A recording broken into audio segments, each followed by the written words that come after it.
Hari ini praktek feodalisme itu adalah praktek yang lumrah.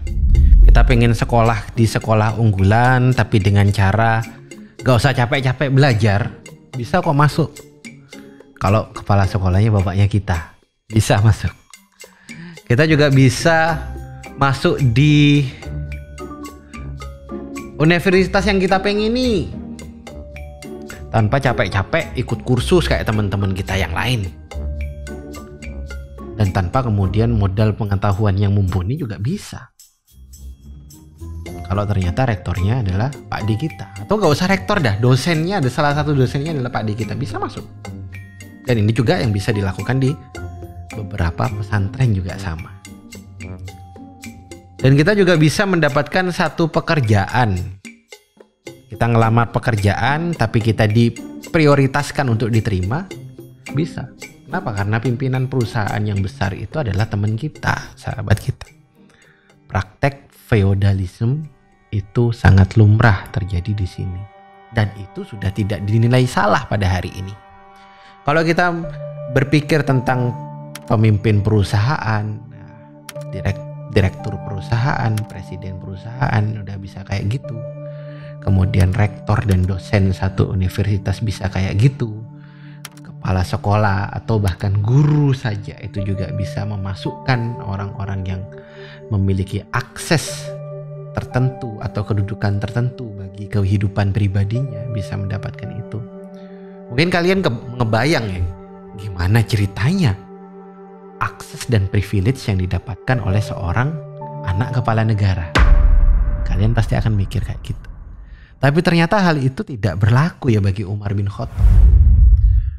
Kenapa? Karena satu ketika Umar bin Khattab pernah masuk dalam pasar di mana memang itu sudah menjadi kegiatan dia untuk belusukan dalam pasar, yang ngecek apakah ada praktek jual beli yang tidak sesuai dengan syariat atau sudah aman sesuai, apakah ada barang yang haram dijual di pasar dia atau sudah semuanya halal, apakah kemudian barangnya ada praktek kecurangan dalam proses perdagangannya atau memang sudah benar. Apakah ada pedagang yang belum mengerti tata aturan berdagang sesuai dengan syariat yang diridhoi oleh Allah, atau memang semuanya sudah ngerti. Umar masuk ke dalam pasar. Nggak sampai satu titik dia mendapatin unta yang lebih gemuk daripada unta-unta yang lain. Umar pun takjub. Dan Umar nanya kepada pendagangnya di situ yang jaga, "Ini unta siapa nih?" Kata yang jaga, "Untanya anak kamu." Untanya Abdullah bin Umar ternyata.